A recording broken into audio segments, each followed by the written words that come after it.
আসসালামু আলাইকুম প্রিয় দর্শক, দূরে কাছে যে যেখান থেকে দেখছেন সবাইকে আন্তরিক শুভেচ্ছা ও অভিনন্দন। আজকে বানাবো মাছের মালাই কোপ্তা কারি। এটা সাধারণ মাছ রান্নার থেকে অনেক গুণ বেশি মজার হয়। আর যারা কাটা সহ মাছ খেতে পারেন না, কাটা বাছার একটা ঝামেলা থাকে, তাদের জন্য হচ্ছে এটা একটা বেস্ট রেসিপি।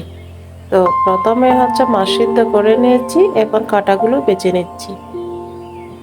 মাছগুলো কাটা বেছে নিয়েছি, এখন একটি ব্লেন্ডার জারে দিয়ে ব্লেন্ডার করে নিব, যাতে বাচ্চারা খেলে কামড়ে মরিচের টুকরো না পড়ে, সেজন্য ব্লেন্ডার করে নিলে ভালো হয় আর একটা পেস্ট তৈরি হবে একেবারে মিহি। তো ব্লেন্ডার জারে দিয়ে দিচ্ছি, এখন দিয়ে দিব আদার টুকরো আর 5 কোয়া রসুন, কেটে রাখা কাঁচামরিচ, আর দিয়ে দিব হচ্ছে কেটে রাখা পেঁয়াজ কুচি।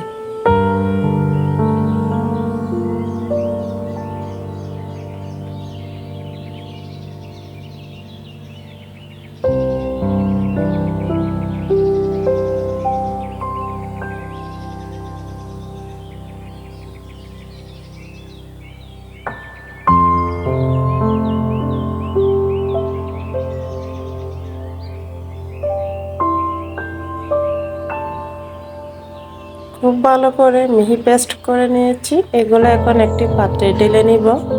আর এভাবে মিহি পেস্ট করে নিলে এটা বানানোর সময় তেলের মধ্যে ভেঙে যায় না বা পেটে যায় না, এটা একটা সফট একটা কাবাব তৈরি হয় আর কি। তো এখানে অন্যান্য উপকরণগুলো দিয়ে দিচ্ছি।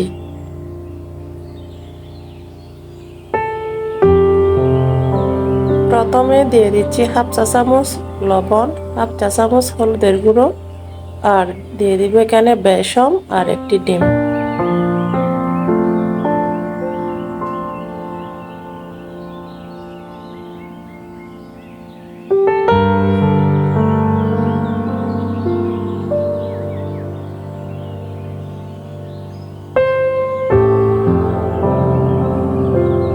বেসম আর ডিম এটা বাইন্ডিংয়ের জন্য দিয়ে দিতে হয়, অবশ্য বেসম আর ডিম দিয়ে দিতে হবে, না হলে কিন্তু বাজার সময় এটা ভেঙে যাবে। ডিমটা দিতে হয় যাতে বাছলে এটা একটা সুন্দর মানে গোল গোল আকারে হবে, ভেঙে যাবে না, সেজন্য বেসম এবং ডিম দিয়েছি।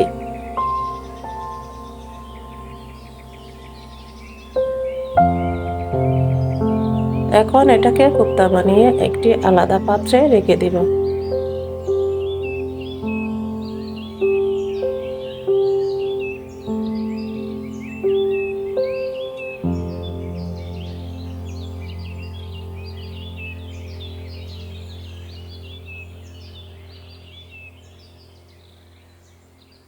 সমস্ত কোপ্তা বানানো হয়ে গেছে, এখন হাই হিটে তেল গরম করতে দিয়েছি। আর তেল গরম হলে হচ্ছে এগুলো ভেজে নিব। প্রথমে একটা একটা করে দিয়ে দিচ্ছি, আর যতক্ষণ পর্যন্ত শক্ত না হয় একটু অপেক্ষা করব। এরপরে একটি কাঁটা চামচের সাহায্যে এগুলোকে উল্টিয়ে পাল্টিয়ে ভেজে নিব।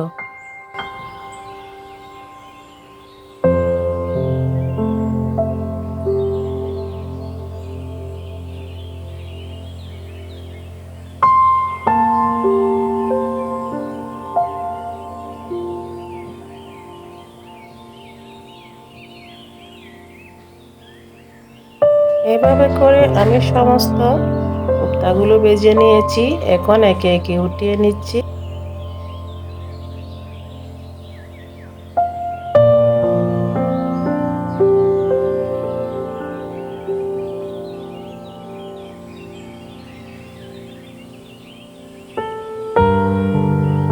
এখন চলে আসছি রান্না করার জন্য। কড়াই থেকে আমি সমস্ত তেল উঠিয়ে নিয়েছি, অল্প পরিমাণে রেখেছি এটা রান্না করার জন্য।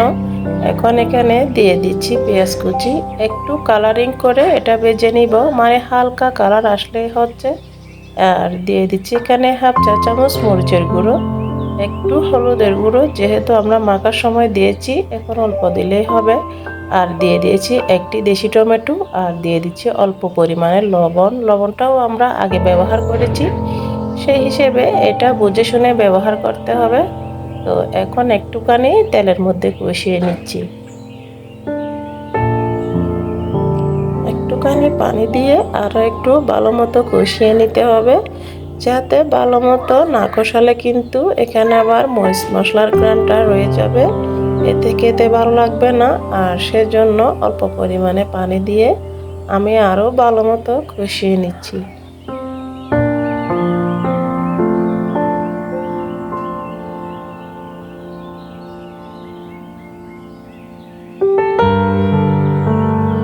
অনেকক্ষণ ধরে কষিয়ে নিয়েছি, এখন দিয়ে দিচ্ছি বেজে রাখা কোপ্তাগুলি, দিয়ে আবারও ভালো মতো মশলার সাথে একটুখানি কষিয়ে নিব।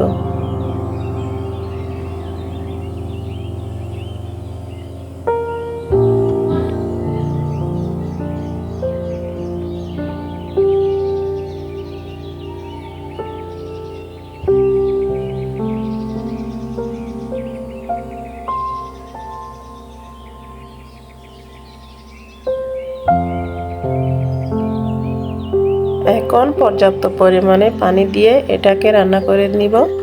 তো তার আগে মশলার সাথে একটুখানি মিশিয়ে দিচ্ছি, এরপর ঢাকা দিয়ে এটাকে রান্না করতে দিব।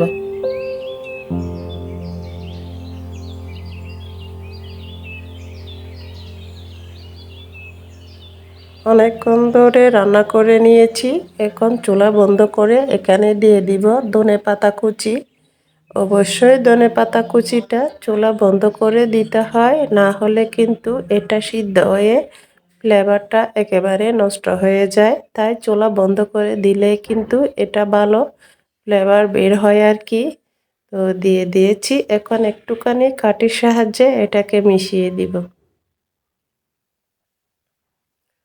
তো আজকের ভিডিও এ পর্যন্তই। আপনাদের কেমন লাগলো একটি লাইক দিয়ে কমেন্টে জানিয়ে দিবেন। আজকে এ পর্যন্তই। আসসালামু আলাইকুম।